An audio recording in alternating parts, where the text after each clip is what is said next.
J'étais complètement à l'est, mais vraiment à l'est, à 500 mètres, plus de 500 mètres en fait, de là où je devrais être. Parce que 500 mètres, raide comme ça, je vous ai dit c'était pas un chemin, raide comme ça, marcher comme ça, très compliqué. Du coup, c'est ce que je devais faire, j'avais pas le choix. Donc ce que je me suis dit, c'est que j'allais tracer une diagonale pour essayer de retrouver le chemin. Et du coup, j'avais bon espoir parce que mon téléphone était toujours allumé à ce moment-là. Sauf que ça n'a pas tenu.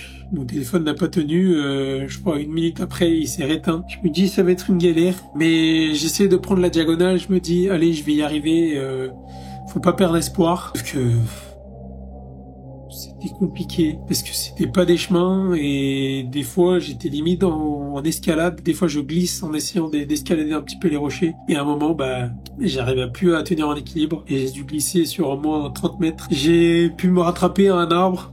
Je vous dis c'était un enfer. Je suis perdu et j'ai pu me relever.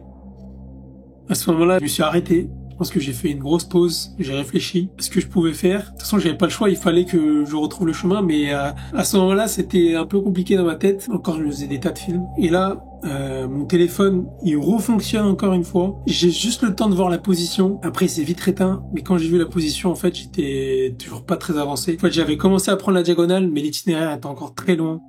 J'ai commencé à prier. J'entendais du bruit. Des fois, j'entendais de la musique. Je me disais c'est peut-être quelqu'un au refuge, personne m'entendait. Il y avait vraiment personne, c'était la première fois où il y avait vraiment personne en randonnée.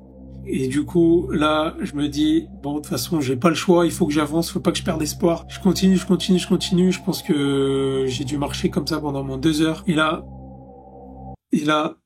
la fameuse diagonale, elle m'a permise de retrouver mon chemin, le chemin que j'avais pris à l'aller. Je ne dis pas comment j'ai crié. J'étais super content. C'était un truc de fou. J'ai retrouvé comme par hasard le chemin. En fait, j'avais trouvé un point de marquage rouge. Et c'était les points de marquage que j'avais vus à l'aller. Je me suis dit, c'est bon, j'ai réussi. Voilà, dans ces moments-là. Faut pas perdre espoir. Le mental, ça y est fort beaucoup. Mais la fin est heureuse. En tout cas, l'expérience a été folle. Je pense que c'est une leçon de vie, ce que j'ai vécu. Et ça ne peut que faire du bien dans ma vie maintenant.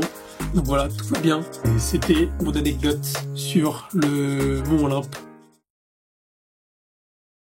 Non, en fait, la vérité, c'est que quand j'étais en haut et que j'avais plus de batterie sur mon téléphone, j'ai vu Hermès, qui est le dieu des voyageurs, et je lui ai demandé, du coup, de m'indiquer la direction. Il m'a dit, ok, on se fait un pierre-feuille-ciseaux, si tu gagnes, je te donne la direction. Moi, j'ai bien évidemment gagné, mais je pense qu'il a trop chopé la mort, et du coup, il m'a donné une mauvaise direction.